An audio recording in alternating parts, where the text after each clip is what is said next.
Hi guys, welcome to this week's Restoration Revelations. I'm Harry, and we're inside Studio Hotrods, and we build some great cars. This week we're going to focus on a couple that we got in process right now. I'm the guy that does the 3-year, 36,000 mile warranty Chevelles. Man, that ain't easy, let me tell you. This week we're going to fire up the LT4, the first supercharged version of a Chevelle that I built here. Also, we're going to be showing you a Corvette. A guy had it at another shop for a long time, but we have rolled through that thing. I'll give you the details. It's a gorgeous build, and then a bunch of innovation of things that I'm doing that are creative and different that you can actually apply to your Chevelles too. Let's go for a ride. This is going to be a good week on Restoration Revelations. Like, subscribe, follow along, man.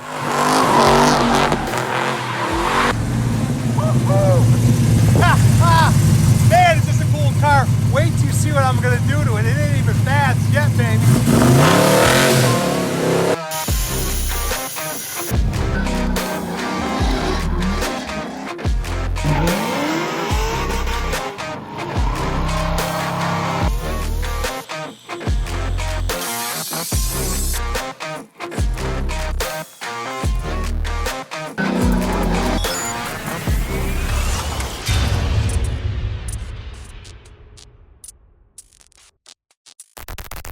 Hi guys, welcome to this week's Restoration Revelations. You're looking at a 1970 Chevelle that we dropped the LT4 motor in, and we are prepping it so we can fire that bad boy up and take it for a ride. Let's see how she does. Man, there's a lot of details, and this is when the rubber is going to meet the road, right here. All right, Pete, you think you're ready to turn the key? Go ahead, fire it.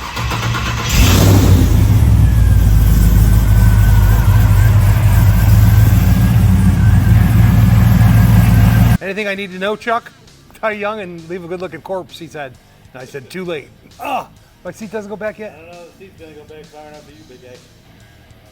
Door handles are optional. First we do is we turn on the battery. Battery check. Ignition check. Where's the music? Ooh, this is pretty darn exciting. I'm not gonna lie. Going out in the sunlight, it's pretty darn exciting. I'm not ready to do a donut yet though, I'm just not. This windshield is so clean.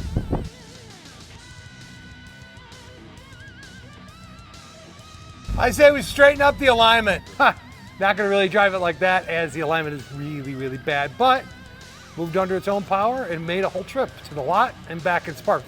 Trip number 1, successful.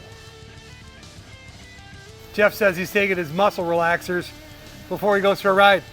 I think this is OSHA safe approved. What do you guys think? We're actually measuring the rear end and we think we found a little bit of an issue, but we're just gonna take it for a quick little lot drive. From one lot to the other lot.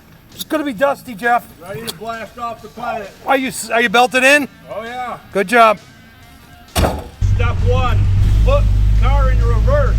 Check. All right, guys, time to take this bad boy for a burn. Yes, the windshield is clean. No, there's no windshield or rear glass or side glass, but we're belted in nice and safe, and we're gonna give that thing a ride down to the other lot right down the street. Just check out basic shifting and running components. You know, I like to have fun driving the cars around, testing, looking at them, but I found something really bad with this car. And I'm gonna try and explain it to you relatively quickly, but I wanna be articulate to teach you something at the same time. So I got a problem with this car, and I'm going to explain it to you like this. We're going to go like Chicago style. When your front, you have a rear tire alignment and you have a front tire alignment. In the front tires, you basically want a little bit of toe in. If you have a little bit of toe in, it makes it kind of just stay center of the road. When I'm going to turn around and I'm going to use my hands. So with the car, this would be toe in. So this gives you a nice solid ride. You don't want too much, obviously, because you'll wear your tires out, but about, you know, half a degree of toe in is a really good number. Anyways, if it's toe out, what happens is your front end will hunt. It'll want to go right or it'll want to go left. Now, I took it for a lot ride in the lot. You know, just basically, I wanted to hear the motor run. I wanted to see it shift through some gears, that kind of stuff. And the alignment up front was just terrible. So we string aligned it, which you could do at your house. You guys have probably done that before. So I knew I had half a degree of toe in, and I could go down the road and it should feel just fine. But I went down the road having fun with my no windshield, right? And the back of the car was hunting. I was like, what in the world does that feel like? So I drove it a little bit more. And something was definitely wrong with the car. And this is the beauty of buying aftermarket parts sometimes. What I found is, first of all, the way you test it is all you got to do is you put some metal up against, a couple metal bars against the rubber of the wheel, right? And you put a plumb bob on the center of each side. So the plumb bob's hanging off the back, on the back, and the back off the front. And you do the same thing on the other side, and essentially what you end up with is a distance that shows the squareness of your rear end. Remember, so right here, I'm just a scotch over 71 inches. 71 and a quarter, something like that. At this one, I'm just a scotch under 72. So what that means is the rear end is open. Now, if you're a drag racer and you want to change the angle of your axle tubes, what you want to do is sometimes drag race guys will bring it nose in. The reason being is you pull your front wheels up because you got a really fast car. Those wheels at the rear end having toe in will actually keep your car centered so you don't hit the rails while you're got no steering, right? Now also you can set those axle tubes up like this. It's called camber. So if you go roundy round and you want to go around the corners faster and you've seen camber in the back end of a car, that's because they'll take those axle tubes and they'll tweak them up just a little bit. Here's the problem. These axle tubes are not straight. My manufacturer has given me an axle tube that is absolutely unacceptable, and I can't give it to Chad. Sorry, dude. Can't put it in your car. I don't know what that, I hope that doesn't hurt my delivery date too much, but I'm gonna go to my manufacturer and say, give me another rear end. I've now added that process to my inspection process. I've got a big granite table. I used to have a machine shop. I know how to measure things, right? So I can do it and it'll be part of my inspection process, because this sucks. I'm to a point where I'm testing out, I wanna see the trans shift. I wanna feel the car. I wanna, you know, I'm not expecting that. Anyways, things happen in life and sometimes they take longer than they should, because you're running into stuff like this. Speak about longer than it should. Let me tell you a story about a Corvette. Over a decade of being worked on at another shop that landed here in June. I'll show you. Look at that beautiful 1967 Corvette convertible coming into our shop. Came into our shop because he had it at another shop for many, many, many years. And he spent a lot of money getting it ready to roll and fire up, but that motor actually never even ran in that car. It wasn't wired. It was set in place and there was some good work that was done on it, but it needed a ton of attention to actually get it ready to roll, right? So it came in June, and now we have this thing in a position where engine's running, trans is working correctly, things gonna go out for a test ride relatively soon, but we have to get it and do paint correction. The paint work that was done on it was just, let's say, a little substandard for what the guy was actually looking for. The paint was actually really thin. We went after it to try and buff it out, and there was a lot of orange peel, there was a lot of dirt in it. We had to take the time to actually make it right, and then the stripes were actually crooked on the hood. You know, it's the details in these cars that actually make a difference. If you notice that Stinger hood, we actually put an insert into there that would come from the factory with the chrome reveal. So it's a very nice touch, and it's a very complete looking car as it was from the factory back in the day. So let me show you what it looks like face to face. This is a stunning car. I'm actually excited to see how beautiful this car is actually coming out. We did the stripes on the hood. We actually put the insert for the Stinger hood in it, and now it's got its clear on it. And let me tell you how you get it really shiny and get a beautiful paint job is after you do the clear, you got to do the final wet sand and buff. That means we'll hit it with 1,000 grit, then 1,500, then 2,000, then 3,000, then we'll buff it out and it's going to shine like a pretty penny. Man, this thing is just a beautiful piece of work. It entered our shop in June and it is now almost November, and we got this thing to a point where it runs and drives, and we're gonna do all the paint correction on it. It's gonna be a gorgeous car. Speaking of gorgeous cars, I'm gonna take my Chevelle.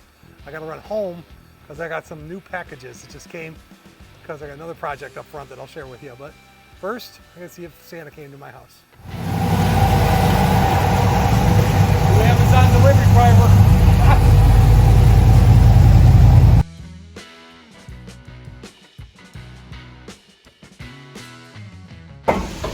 You got a problem.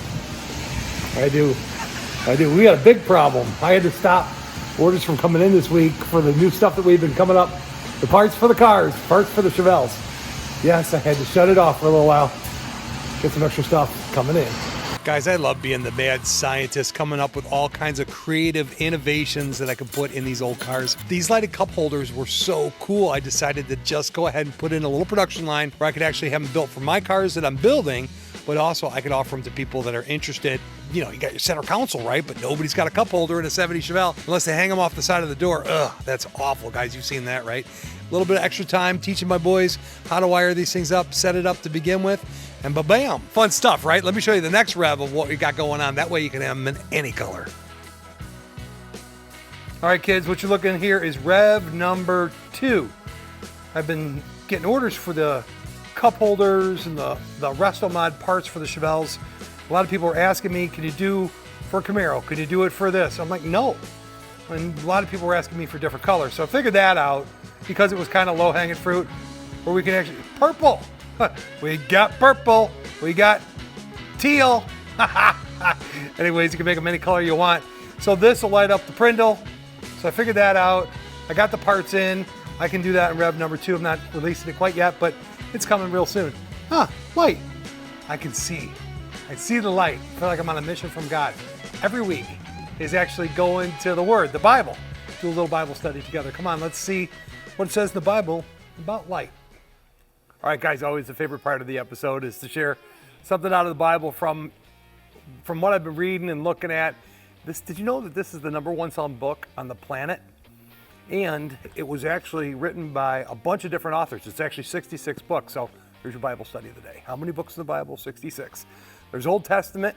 That was before Jesus came. And then there's the New Testament after Jesus came. Anyways, actually even the Jews in the Torah is the same first 5 books of the Bible, the same one I'm holding in my hand. That crazy? So the guy who started writing the Bible, he was the first author in it, named Moses. You've heard of him, right? He talks about light. Let's go there. Put on my glasses so I can dial it in correctly. Kids, in the beginning, God created the heavens and the earth.